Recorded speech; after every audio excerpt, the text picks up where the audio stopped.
Con el gusto de encontrarme en las instalaciones de la clínica en la unidad de dolor y cuidados paliativos con el doctor Miguel Ángel Ochoa Covarrubias, egresado de la Autónoma de Guadalajara, con estudios de especialidad en Saint-Ouen de París, Francia, máster en cuidados paliativos en la Universidad de Valladolid. Actualmente está estudiando la maestría en gerontología. ¿Qué tal, doctor? ¿Cómo Hola, estamos? buenos días, bienvenida, muchas gracias, bienvenidos. Al contrario, muchas gracias por este espacio, doctor. Pues platicando con usted, pues decidimos platicar sobre la importancia de la prevención. Pero ¿desde cuándo inicia la prevención? Bueno, en realidad, pues la prevención se da desde siempre, ¿no? Desde que nacemos técnicamente debemos de prevenirnos. Incluso tenemos la historia de los niños, ¿no? En los niños nacen y ya los estamos vacunando. El problema es que esa vacunación se pierde en el transcurso del tiempo y sabemos que actualmente, o un ejemplo de prevención serían las vacunas, y son cosas que en los adultos ya no se dan con tanta facilidad. ¿Por qué prevenir? Pues bueno, para empezar, desde el término este que todos conocemos, que sabemos que prevenir es más barato que curar, en primer lugar, ¿no? Y sobre todo, prevenir porque en realidad, si lo que vayamos haciendo en prevención, es lo que vamos a tener en calidad de vida a la larga. Y eso es muy importante porque la calidad de vida es la que tenemos que buscar desde el principio. Mucha gente la busca ya cuando le dieron algún diagnóstico de alguna enfermedad desastrosa o catastrófica como llevamos ahora, ¿no? Pero la idea de la prevención pues es la que nos da calidad de vida ahorita y todo el tiempo de vida que tengamos, ¿no? A la larga. ¿Cuáles serían los factores de prevención? Hay muchos factores de prevención, o sea, podemos hablar, yo les decía a los alumnos, porque tengo el gusto de dar clases en la universidad, y les decía que cuál era la primera causa de pérdida de las capacidades de las personas de la tercera edad, por ejemplo, el incorporarse de la silla, y la primera causa pues es la pérdida de los dientes.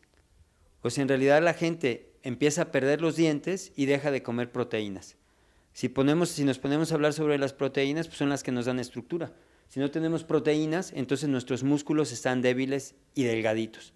Y por eso las personas de la tercera edad se paran y empiezan a temblar, ¿sí? O sea, no tiemblan de miedo, tiemblan porque tienen un músculo muy delgado y ese músculo delgado fibrila, así se llama, o sea, hay pequeñas contracciones que no son una contracción firme y entonces las personas tienden a tener dificultad para pararse. Ese es un ejemplo, ¿no?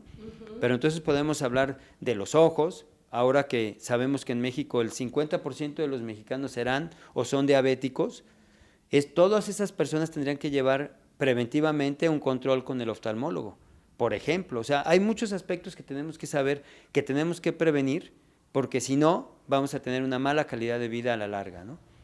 Mencionábamos que es importante, así como vamos al dentista cada 6 meses, precisamente como prevención, también debemos acudir al médico aquí en este caso sería el médico geriatra, ¿o con quién debemos acudir? Pues depende de las edades, ¿no? Pero en realidad muchas personas, adulto joven, preguntan, oye, ¿cuándo hay que empezar a ir con el geriatra, ¿no? O el adulto.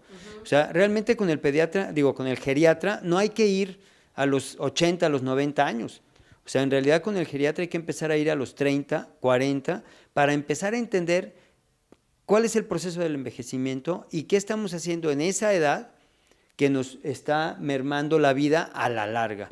¿Para qué? Para rectificar, para cambiar conductas, para tener una mejor alimentación, para saber qué órganos de nuestros sistemas están fallando y de manera de ya empezar a modificarlos. Mucho de prevención, otros rectificarlos y los que ya están amoladones, pues ir viendo a ver qué vamos a hacer, ¿no? Es correcto. Bueno, entonces yo iniciaría a venir con usted y con qué frecuencia debo de acudir para ver mis condiciones y bueno, cómo vamos, en fin. Eso depende mucho de cómo esté en la actualidad, ¿no? O sea, ahorita, por ejemplo, podríamos hablar de vitamina D, ¿sí? La vitamina D, para muchas personas creen que nada más tiene que ver con huesos. Y resulta que la vitamina D actúa en 11 sistemas de su cuerpo. Entonces, una persona que tiene deficiencia de vitamina D, tiene deficiencia en 11 partes de su cuerpo, en 11 órganos, o sea, sistemas. Eso es muy importante, ¿sí? ¿Y esto cómo puedo yo saberlo? ¿Con qué tipo de estudio? En realidad, tendrían que hacerse un estudio que se llama vitamina D total. Así se llama, es en sangre, hay que ir en ayunas. y sacarse esos niveles. ¿Por qué? Porque la vitamina D, fíjense, la deficiencia de, ya nos estamos metiendo en otro tema, pero ahí va. La vitamina D es prevención. Ajá. La vitamina D se genera nada más cuando la piel está expuesta al sol. Okay. O sea, no es cuestión de salirte a solearte vestido. No, o sea, en realidad es una fotosíntesis. Entonces ahora la gente no se asolea que porque el cáncer, que porque etcétera, etcétera, porque no hay tiempo, etcétera. Entonces tenemos que suplementarnos. La única manera de saber cuánto tenemos que suplementarnos de vitamina D es sacando ese estudio. Hay que ir en ayunas y sacar vitamina D total.